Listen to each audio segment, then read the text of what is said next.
Stop bringing them money. You need to see what the camera recorded. That's what Mr. Bowers, my downstairs neighbor, whispered as I handed over another envelope of cash to my late wife's parents. His voice shook. His eyes avoided mine. I stared at him, confused. What are you talking about? He hesitated. Just come downstairs. Please. My name is Daniel Reed. I lost my wife, Melissa, 5 years ago. Car accident.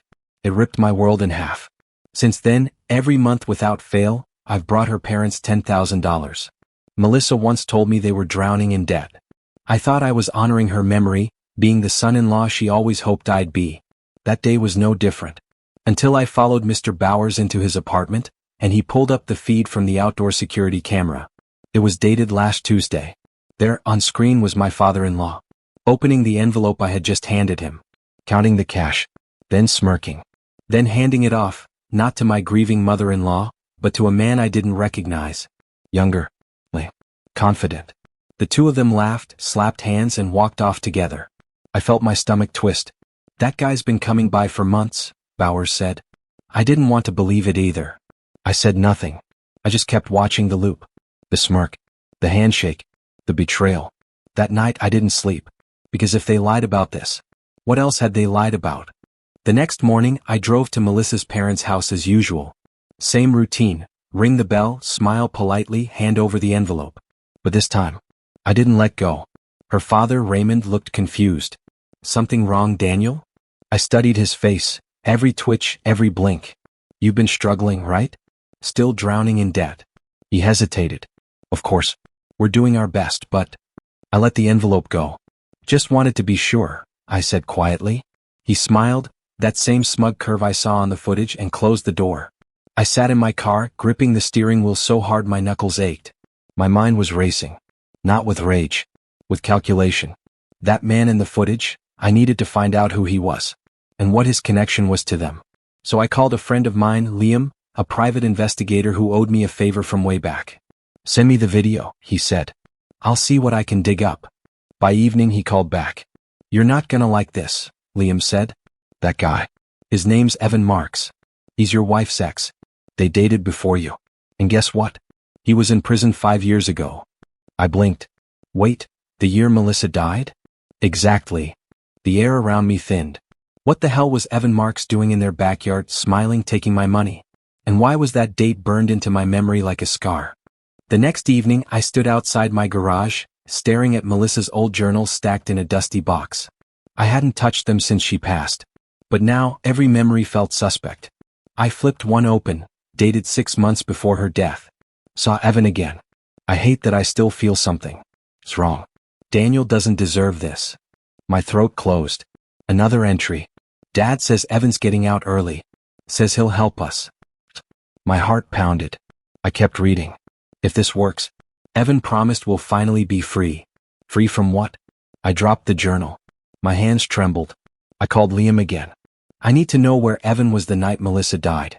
Every detail. He sighed. I'm already on it. But Daniel, this goes deeper than I thought. I looked at the police report from her accident. There's a gap in the timeline. What kind of gap? Like someone scrubbed a call from her phone records the night she died. I froze. Call. Liam continued, and guess whose prints were on the car door from the junkyard photo?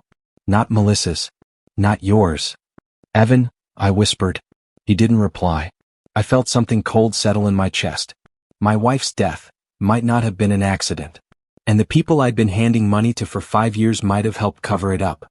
I stood in the dark, gripping the journal tighter. This was true. Then I wasn't just betrayed. I was played. I didn't sleep that night.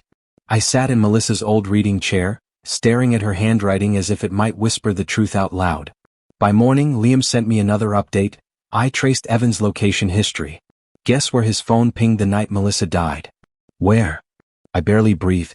3 blocks from the crash site. At 1:17 a.m. Melissa died at 1:30. I clenched my jaw. Can you prove it? I can now. I got a copy of the street cam footage. You won't believe who picked Evan up afterward. Pause. Raymond. Your father-in-law. That was it. The dam broke. My wife's accident had witnesses. And one of them was smiling in my face for 5 years, taking $10,000 a month from me like it was a morning fee. I didn't confront them. Not yet. Instead, I stopped the payments. Cold. No call. No explanation. 2 weeks passed before I got a knock at my door. It was Raymond, fake concern all over his face. Daniel, everything okay? We didn't receive. I know, I said. Come in. He stepped inside slowly, noticing the manila folder already on the table. I saw his eyes twitch. What's that? I slid it toward him. Melissa's journals. And Evan's prison release records. Plus, one more thing. He opened the last page. A still image from the night of the accident. Raymond's hand on Evan's shoulder, right outside her crashed car. His face went pale. Raymond's hand trembled as he stared at the image. His lips parted, but nothing came out. I leaned forward calm. You told me she was driving alone. That there was no foul play. But here you are, standing next to her totaled car 15 minutes before the police report says she was found. He looked up, eyes glossy. Daniel, I gave you $10,000. Every month. For 5 years. Out of guilt. Out of grief. I didn't know what Evan was planning, he stammered. I tilted my head. But you helped him leave the scene. He looked away. I thought it was a mistake. He said he didn't see her. That she ran the light. And you just believed him? Silence. I pushed the folder aside and slid over one more thing. A recorder. I've been recording this whole conversation. And before you say anything, yes, it's legal. In this state, one-party consent is enough. He froze. I'm not going to the police. Not yet. I want something first. He raised his eyes cautiously. What? I want everything you know. Every lie. Every cover-up. And I want Evan's address. You're serious, he said. I smiled coldly. I'm more serious than I've ever been. He swallowed, then slowly nodded. Okay. But if you go to Evan, be careful. Why? He looked me in the eyes. Because he didn't just kill Melissa. He wanted you next. I drove in silence for nearly 2 hours. Evan's address sat on the passenger seat, scribbled hastily by a man who now feared everything he'd helped hide. The house was old, tucked at the edge of a forest road.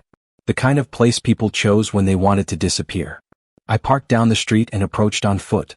Through a dusty window I saw him. Alive. Unbothered. Watching TV with a beer in hand like he hadn't shattered an entire life. I didn't knock. I waited. Watched. It wasn't until the second night that I saw him leave. He walked out, backpack slung, locking the door behind him. I followed. He didn't go far, just to a nearby bar. I slipped into the shadows inside. He didn't recognize me. That alone told me how little he remembered of the woman he killed. But I remembered everything. After he stumbled out 2 hours later, I made my move. He never saw me coming. I pinned him against the alley wall, one arm to his throat. Melissa Reed, I said calmly. Ring a bell? His drunken smirk faltered. Who the hell are you? Her husband. The one you left widowed. His face drained of color. I didn't mean to. Save it. I held up a USB drive. Everything you've done. Every move since prison. It's all here. And you're going to do exactly what I say, or tomorrow this goes straight to the DA. Evan stared at the flash drive in my hand, fear sobering him faster than any coffee ever could. I don't know what you think you have, he muttered. I have enough to bury you, I replied calmly. Security footage. Witness statements. Melissa's autopsy files with timestamps that don't match the official report. But more importantly, Evan, your parole officer doesn't know about this little house in the woods, does he? He flinched. I stepped closer. You think I've been paying her parents out of guilt? I've been paying them to keep quiet. To protect your lie. That ends tonight. What do you want from me? He snapped, jaw tight. I want a confession, I said. On video. You tell the truth, no edits, no theatrics. You say you hit her. You panicked. You left. He hesitated. And if I don't? I smiled, quiet and lethal. Then tomorrow this drive hits every major news outlet.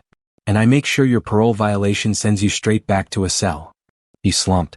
I could see it, the weight of years of pretending collapse on him in real time. That night, Evan sat in front of my camera, face gaunt, voice low. And for the first time, I heard the words I'd waited 5 years to hear. I killed Melissa Reed, and I left her there. I didn't cry. I pressed stop, sealed the file and quietly whispered, she can rest now. But the next morning, that peace shattered with one phone call. The call came at 6:42 a.m. It was Officer Linden. His voice was grave. Mr. Reed. Evan Michaels is dead. My throat closed. What? Gunshot wound. Point blank. Back of the head. We're treating it as a homicide. There were no signs of forced entry. But something else turned up. He paused. I already knew. The confession video, I said. Yes. And the footage from your camera, your visit, the conversation. It's clear you didn't kill him, but you need to come in. Hours later, I sat in a sterile room, watching detectives replay the footage of Evan's confession. Over and over. They didn't press charges. But they asked questions I wasn't ready to answer, like who else had access to the file. Because I hadn't sent it yet. Which meant someone else had broken into his house and retrieved it. Someone who wanted him silenced. Melissa's parents. The ones I'd been paying. The ones who swore they wanted peace. I returned home and found the envelope before I even stepped inside. Inside it, no note. No name. Just my daughter's drawing, torn in half. I stared at the colors. At the way she'd drawn our family, me, her, and Melissa, in bright crayon smiles. And that's when I knew this wasn't over. They didn't just want to erase the truth. They wanted to control it. So I walked to my desk, opened my laptop, and uploaded Evan's confession to 3 cloud servers. And then I hit publish. For Melissa. For my daughter.